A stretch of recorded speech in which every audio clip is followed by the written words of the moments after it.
Assalamualaikum warahmatullahi wabarakatuh. Apa kabar anak-anak? Ibu berharap kalian semua dalam keadaan sehat walafiat ya.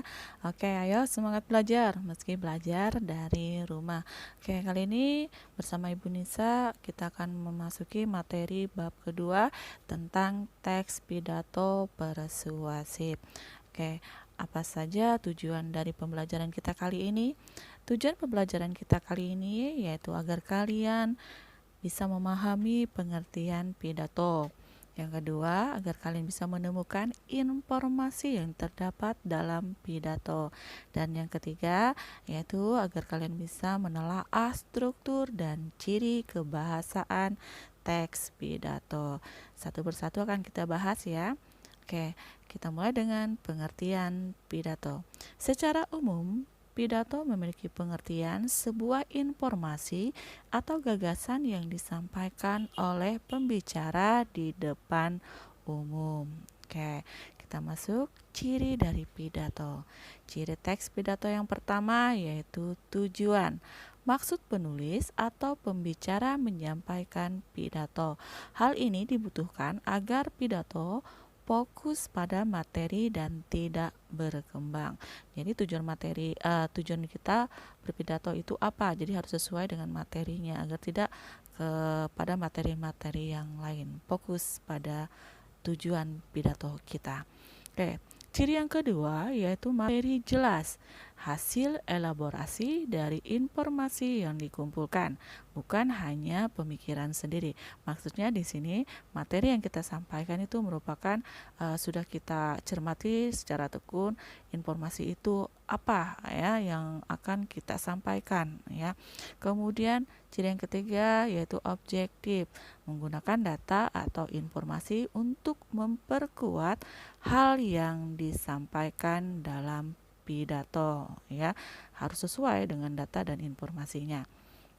Kemudian ciri yang keempat yaitu wawasan baru. Informasi yang diberikan sebaiknya dapat menambah wawasan atau pengetahuan pendengar atau pembaca ya.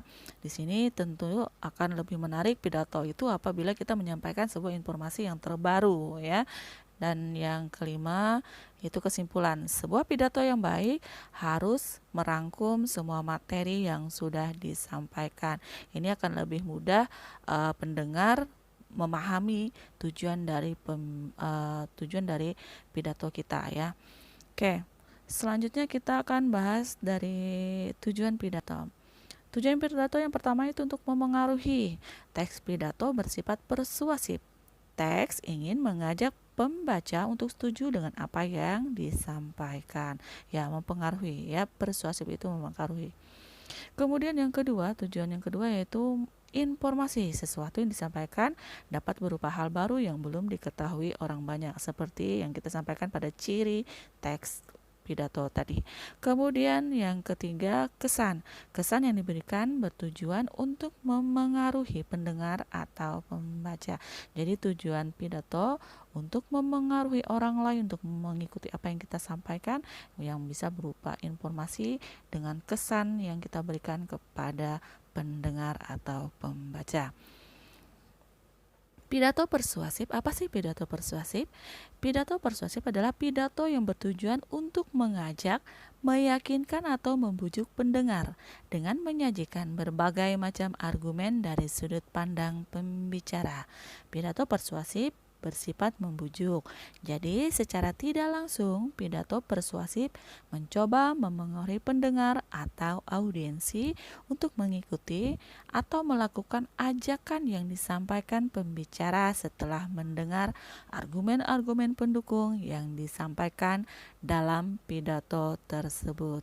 Itu adalah pidato persuasif ya. Jadi pengertian persuasif tadi apa? Ya, mengajak, meyakinkan dan membujuk orang lain.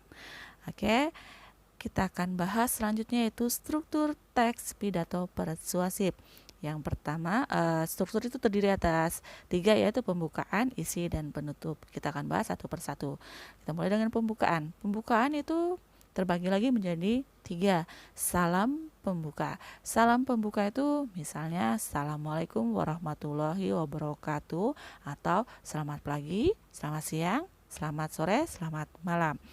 Kemudian sapaan penghormatan. Sapaan penghormatan ini misalnya teman-teman yang saya hormati. Kemudian bagian ketiga itu ucapan rasa syukur. Ucapan rasa syukur ini pertama-tama marilah kita panjatkan puji syukur kehadirat Tuhan yang Maha Esa dan seterusnya ya. Oke, struktur yang kedua yaitu isi. Isi berisi tentang gagasan, arahan, dan pesan yang akan kita sampaikan dalam pidato. Dan struktur yang ketiga yaitu penutup, yang berisi ada 4 hal di sini, yaitu harapan atau kesimpulan ya. Tadi sudah kita bahas kesimpulan dari isi pidato kita buat kesimpulan secara umumnya apa yang mau kita sampaikan. Kemudian bagian yang kedua yaitu permohonan maaf dan ucapan terima kasih ya, misalnya terima kasih atas perhatian teman-teman dan saya ucapkan permohonan maaf atas kekurangan, dan salam penutup bisa dengan wassalamualaikum warahmatullahi wabarakatuh ya. Oke, kita lanjut tentang metode berpidato. Metode berpidato ini terbagi atas 4 ya anak-anak ya. Yang pertama yaitu impromptu. Ini pidato yang dilakukan dengan metode spontan ya, dengan spontan. Ini biasanya digunakan oleh orang yang misalnya pada acara seremonial seperti ulang tahun dan yang lain-lain ya. Itu spontan saja kita menunjuk orangnya. Kemudian yang kedua metode memoriter. Ini metode dengan sistem menghafal ya. Ini biasa digunakan oleh pemula yang orang baru mulai latihan berpidato menggunakan sistem hafalan ya. Kemudian manuskrip. Metode manuskrip menggunakan naskah. Ini biasanya digunakan oleh para pejabat itu ya. Para pejabat menggunakan naskah yang sudah disiapkan untuk berpidato. Dan ekstemporan, ini catatan garis besar. Ekstemporan ini digunakan oleh orang-orang yang sudah pandai dalam berpidato, sudah ahlinya dalam berpidato. Itu tadi metode berpidato. Kita akan bahas selanjutnya tuh ciri kebahasan teks pidato. Yang pertama yaitu kalimat persuasif. Sudah jelas pasti ya, kalimat yang berisi ajakan dan bertujuan untuk memengaruhi pembaca atau pendengar untuk melakukan sesuatu sesuai dengan kehendak penulis atau pembicara. Ciri kalimat persuasif yaitu bertujuan untuk membujuk, mengajak, dan memengaruhi orang lain.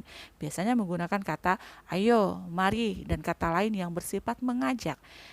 Dan ciri yang lainnya itu biasanya menggunakan tanda seru ya di akhir kalimat dalam bahasa tulisnya, dalam teks ya, tulisan. Oke, di sini Ibu ada memberikan satu contoh ya, contoh kalimat persuasif. Mari kita menjaga kebersihan lingkungan kita. Nah, itu adalah contoh dari kalimat persuasif. Ciri yang kedua yaitu menggunakan konjungsi ya. Konjungsi ini merupakan kata hubung ya, kata yang digunakan untuk menghubungkan satu unsur dengan unsur lainnya. Konjungsi yang kita bahas di sini ada 4, yaitu konjungsi koordinatif ya. Koordinatif merupakan konjungsi yang menghubungkan 2 unsur atau lebih yang berkedudukan sama. Sedangkan konjungsi subordinatif itu adalah konjungsi yang menghubungkan 2 klausa atau lebih yang tidak berkedudukan sama. Kemudian konjungsi korelatif merupakan konjungsi yang menghubungkan korelasi terdiri atas 2 pasang kata ya. Ada 2 konjungsi yang digunakan, 2 pasang gitu ya. Contoh konjungsi korelatif misalnya baik maupun, tidak hanya tetapi juga, itu jadi satu gitu kan ya. Kemudian konjungsi antar kalimat.